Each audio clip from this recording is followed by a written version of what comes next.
পাক জঙ্গি সংগঠনের সঙ্গে যুক্ত হামিম মণ্ডলের গ্রেফতারির একের পর এক চাঞ্চল্যকর তথ্য সামনে আসছে। গ্রেফতার হামিম মণ্ডলের সহযোগী আদিত্য সিং।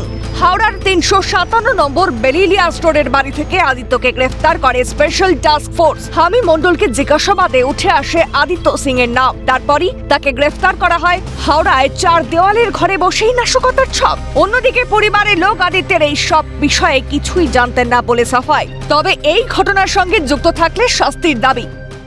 ये हमको नहीं पता है। के बजे आया था पुलिस? वही हाँ 1 बजे। क्या पूछ रहा था आपको? क्या पूछ रहा था? हमको ये सब बात ये पता ही नहीं है। अच्छा, चले कहाँ कहाँ जाता है कुछ मालूम है आपका लड़का? पढ़ाई और क्या कुछ नहीं। हाँ पढ़ाई करता है। कहीं नहीं सर, घर में सोई रही, जाई पापा जाइए पैसा दे दिए, जाओ कुछ खाना तो खा लो। नहीं, उसको दिमाग है उतना नहीं कि क्या करता था।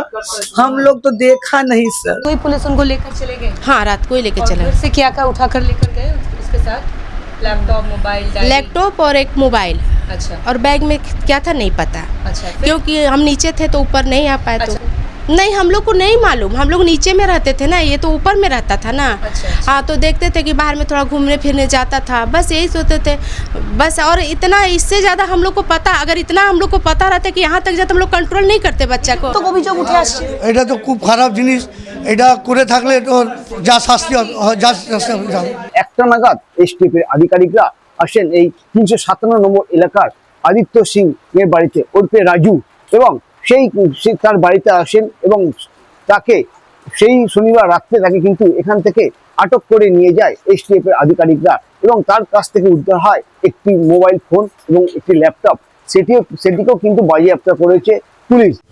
আদিত্য সিং সুরেন্দ্রনাথ কলেজের বিকমের দ্বিতীয় বর্ষের ছাত্র। সূত্রের খবর, রাজনৈতিক ব্যক্তিদের ছবি দিয়ে তাদের টার্গেট ও তথ্য সংগ্রহ করার দায়িত্ব ছিল আদিত্যের ওপর। রাজ্যের মুখ্যমন্ত্রী শুভেন্দু অধিকারী ও নগর উন্নয়ন দফতরের প্রতিমন্ত্রী উমেশ রায়ের ওপর নজরদারি করত এই আদিত্যই। হামিমকে সমস্ত লজিস্টিক সাপোর্টও দিত সে।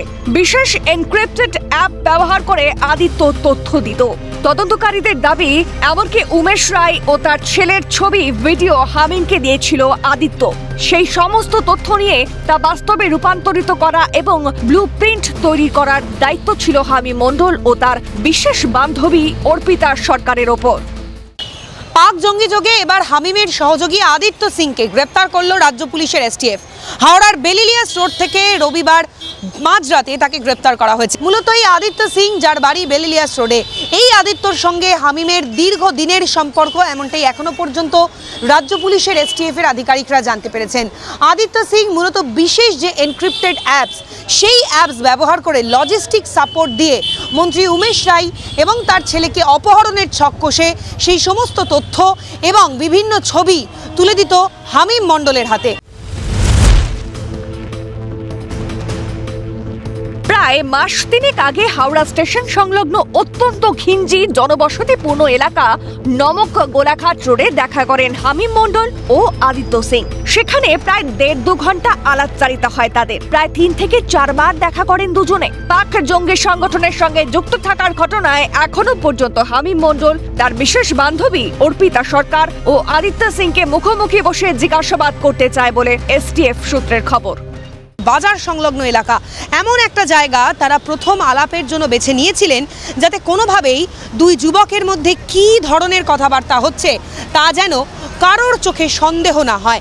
এই নিয়ে এর আগে তারা প্রায় ৩ থেকে ৪ বার দেখা করেছিলেন, কিন্তু প্রথম মিটিং তাদের, যেহেতু সোশ্যাল মিডিয়া মারফত পরিচয় হয়, প্রথম তাদের মিটিং হয় হাওড়ার নমকগোলা ঘাট রোড, এবং সেখানেই তাদের মধ্যে প্রায় ১.৫ থেকে ২ ঘন্টা আলাপচারিতা হয়। প্রসঙ্গত, এর আগে হামিম মণ্ডলের সঙ্গে দুবাই যোগের তথ্য সামনে আসে। আদিত্যর সঙ্গেও কি দুবাই যোগ রয়েছে? দুবাইয়ের কোনো মাথার দ্বারাই প্রভাবিত হামিম আদিত্য? তরুণ প্রজন্মের মগজ ধোলাই, দেশদ্রোহিতার কাজে ব্যবহার, আরও কে বা কারা জড়িত এর সঙ্গে? উত্তর খুঁজছে তদন্তকারীরা। ক্যামেরায় প্রসন্ন নস্করের সঙ্গে অভিরূপা সাহা ও দেবকুমার দেবের রিপোর্ট, ক্যালকাটা নিউজ।